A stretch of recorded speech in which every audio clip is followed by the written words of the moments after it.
کیا آپ نے کبھی اپنے دل کی تیز دھڑکن بغیر کسی وجہ کے محسوس کی ہے؟ اور یہ کہ آپ کی ہتھیلیوں میں پسینہ آ رہا ہے یا آپ کے پیٹ میں ڈوبنے کا احساس ہے؟ شاید آپ اس سب کا نام نہیں لے سکتے، لیکن یہ سب آپ کے سینے پر کسی بھاری چیز کے دباؤ کی طرح محسوس ہوتا ہے۔ تو میرے دوست، یہی ہے جسے ہم اضطراب، انگزائٹی کہتے ہیں۔ یہ ایک خاموش قوت ہے جو ہمارے ذہنوں میں چھپی رہتی ہے۔ اکثر ہم اسے سمجھ نہیں پاتے، لیکن یہ ہے مکمل طور پہ انسانی معاملہ۔ تو اضطراب دراصل ہے کیا؟ اضطراب تناؤ یعنی سٹریس کا ایک فطری رد عمل ہے۔ یہ ایک اندرونی الارم سسٹم کی طرح ہے جو انسانی جسم کو چیلنجوں اور خطرات کا سامنا کرنے کے لیے تیار کرتا ہے۔ یہ اتنا ہی آسان ہو سکتا ہے جتنا کہ پریزنٹیشن دیتے وقت انسان کا نروس ہونا، اور اتنا ہی سادہ ہو سکتا ہے جتنا کہ زبردست خوف محسوس کرنا جب اس خوف کی کوئی واضح وجہ بھی نظر نہ آئے۔ حقیقت تو یہ ہے کہ بے چینی زندگی کا ایک نارمل حصہ ہے، لیکن اگر یہ عام چیز مسلسل، ضرورت سے زائد اور روزمرہ کے معاملات میں زیادہ مداخلت کرنا شروع کر دے تو پھر یہ اضطراب، انگزائٹی، خرابی میں بدل جاتی ہے۔ تو آئیے آج ہم اس ویڈیو میں اس کی اقسام، وجوہات اور سب سے اہم یہ کہ ہم اسے کس طرح روک سکتے ہیں، اس سب کا جائزہ لیتے ہیں۔ ٹائپس آف انگزائٹی، اضطراب کی قسمیں۔ اضطراب کی کئی قسمیں ہیں، ہر ایک اپنی جداگانہ شکل میں ہے۔ نمبر 1، جنرلائزڈ انگزائٹی ڈس آرڈر، روزمرہ کی چیزوں کے بارے میں مسلسل اور بغیر وجہ کے فکر مند رہنا۔ مثال کے طور پہ اپنے خاندان، کام یا صحت کے بارے میں لگاتار پریشان رہنا۔ نمبر 2، پینک ڈس آرڈر، یہ اچانک شدید خوف ہے جو جسمانی علامات کو متحرک کر دیتا ہے، جیسے تیز دل کی دھڑکن، سینے میں درد یا سانس لینے میں دقت کا احساس۔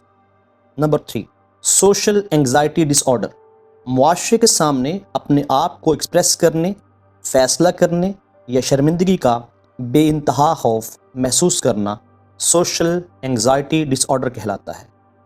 نمبر 4، فوبیاز، مخصوص اشیاء یا حالات جیسا کہ اونچائی، پانی، مکڑیوں یا پرواز کا خوف۔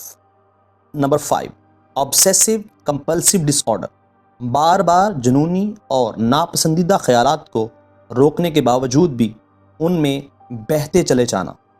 نمبر 6، پوسٹ ٹرامیٹک سٹریس ڈس آرڈر، وہ اضطراب جو کسی تکلیف دہ واقعے کا تجربہ کرنے یا دیکھنے کے بعد پیدا ہوتا ہے، اسے پوسٹ ٹرامیٹک سٹریس ڈس آرڈر کہا جاتا ہے۔ کازز آف انگزائٹی، پریشانی کی وجوہات۔ پریشانی یعنی انگزائٹی کی وجوہات کیا ہو سکتی ہیں؟ یاد رہے، انگزائٹی کی وجوہات یا جڑیں اتنی ہی زیادہ ہو سکتی ہیں جتنی کہ اس کو محسوس کرنے والے انسانوں کی قسمیں۔ ہم چند وجوہات کا بیان کرتے ہیں۔ نمبر 1، بایولوجیکل فیکٹرز، جینیاتی اور دماغ کی بناوٹ انگزائٹی میں اہم کردار ادا کر سکتی ہے، لہٰذا اگر آپ کے خاندان میں انگزائٹی چلتی ہے تو آپ کو انگزائٹی کا شکار ہونے کے زیادہ چانسز ہیں۔ نمبر 2، انوائرمنٹل فیکٹرز، زندگی میں تناؤ سے بھرپور واقعات جیسے کسی عزیز کو کھو دینا، ملازمت کا دباؤ یا مالی مشکلات بھی انگزائٹی کا باعث بن سکتی ہیں۔ نمبر 3، لائف سٹائل، ناقص نیند، غیر صحت بخش کھانے پینے کی عادات یا پھر ایسی چیزوں کا استعمال جو ابیوسو ہوں، یہ سب انگزائٹی کا باعث بن سکتی ہیں۔ نمبر 4، پرسنالٹی ٹریٹس، انتہائی حساس انسان اور مسٹر پرفیکشنسٹ طرز کے انسان بھی انگزائٹی کا شکار ہوتے ہیں۔ بعض اوقات انگزائٹی ان تمام عوامل کا مجموعہ ہوتی ہے۔ Management and cure of anxiety, انتظام اور علاج۔ اضطراب ہمیں بہت زیادہ پریشان کر سکتا ہے، لیکن اچھی بات یہ ہے کہ ہم اسے سنبھالنے کے اہل بھی ہیں۔ ہمارے پاس ایسے طریقے موجود ہیں جن کے ذریعے ہم انہیں روک سکتے ہیں۔ آئیے ان پر عملی طور پہ بات کرتے ہیں۔ Number 1، cognitive behaviour therapy, CBT سب سے مؤثر علاجوں میں سے ایک ہے۔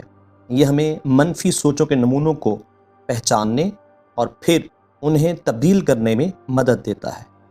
نمبر 2، میڈیکیشن، بعض صورتوں میں اینٹی انگزائٹی اور اینٹی ڈپریسنٹ ادویات لی جاتی ہیں لیکن اس طرح کی کسی بھی دوائی لینے سے پہلے متعلقہ ڈاکٹر سے مشورہ کرنا انتہائی ضروری ہے۔ Number 3، life style change. باقاعدہ ورزش، متوازن غذا اور کافی نیند ایک بے چین دماغ کو پرسکون کرنے کے لیے حیرت انگیز طور پہ کام کر سکتی ہے۔ Number 4، mind فلنس practices. مراقبہ، گہرے سانس لینے اور یوگا آپ کو موجودہ زمانے میں رہنے میں مدد دیتا ہے اور مسلسل اضطراب سے بھرپور خیالات سے دور رکھتا ہے۔ Number 5، supportive agents. قابل اعتماد دوستوں، خاندانوں یا معاون گروپوں سے بات کرنے سے آپ کو تنہائی محسوس کرنے میں کمی واقع ہوتی ہے، لہٰذا ان ایجنٹس کے ذریعے آپ اضطراب کو کم کر سکتے ہیں۔ Number 6، avoid disturbing reasons.